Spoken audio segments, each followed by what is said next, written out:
السلام علیکم ورحمۃ اللہ وبرکاتہ۔ ناظرین، آج میں آپ کے سامنے تلبیہ کی ویڈیو لے کر آیا ہوں۔ یعنی تلبیہ وہ دعا ہے جسے حج کرنے والے یا عمرہ کرنے والے اس دعا کو پڑھتے ہیں اور مختلف اوقات میں پڑھتے ہیں۔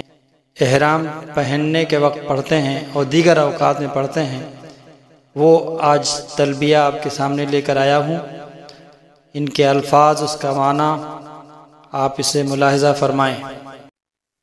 لبیک اللہم لبیک لبیک لا شریک لک لبیک ان الحمد والنعمت لک والملک لا شریک لک۔ حاضر ہوں میں، اے اللہ میں حاضر ہوں۔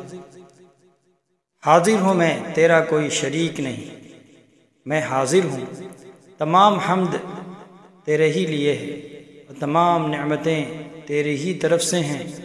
ملک تیرا ہی ہے، تیرا کوئی شریک نہیں ہے۔ ناظرین، آقا مدنی حضرت محمد صلی اللہ علیہ وسلم نے تلبیہ کی فضیلت میں بہت ساری احادیث ارشاد فرمائی ہیں، جن میں سے چند آپ ملاحظہ فرمائیں۔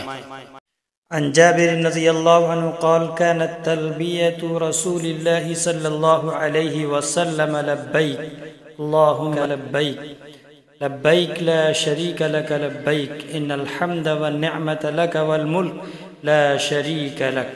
حضرت جابر رضی اللہ عنہ کہتے ہیں کہ رسول اللہ صلی اللہ علیہ وسلم کا تلبیہ یہ تھا: لبیک اللہم لبیک لبیک لا شریک لک لبیک ان الحمد والنعمت لک والملک لا شریک لک۔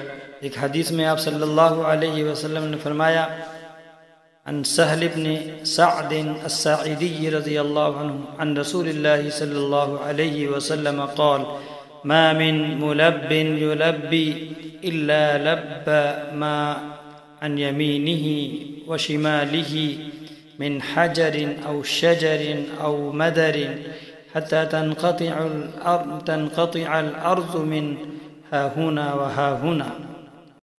حضرت سہل بن سعد سعدی رضی اللہ عنہ کہتے ہیں کہ رسول اللہ صلی اللہ علیہ وسلم نے فرمایا: جب کوئی تلبیہ کہنے والا تلبیہ کہتا ہے تو اس کے دائیں اور بائیں دونوں جانب سے درخت، پتھر اور ڈھیلے سبھی تلبیہ کہتے ہیں، دونوں جانب کی زمین کے آخری سروں تک۔